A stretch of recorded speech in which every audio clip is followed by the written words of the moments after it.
ጤና ይስጥልኝ ክቡራትና ክቡራን ተመልካቾቻችን እንደምን አረፈዳችሁ ልክ በሁለት ሰዓት ጠብቁን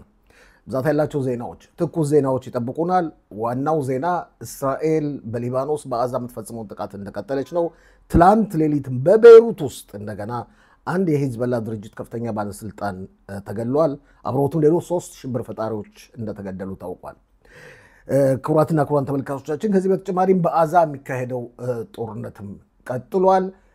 ትላንት አስተዋውሳላችሁ የራፊያ ከተማ ነዋሪዎች ነበሩ ቤታቸውን ጥለው እንዲወጡ የታዘዙ ዛሬ ደግሞ የሰሜን ጋዛ ነዋሪዎች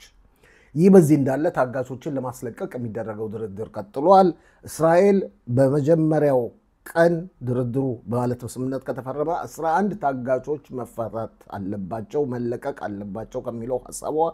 ወደ ኋላ አላለች እነዚህና ሌሎችን ልክ በሁለት ሰዓት ጠብቁን ሰብስክራይብ ሼር ላይክ ማድረጋችሁን እንዳዘነቁ መልካም ቀን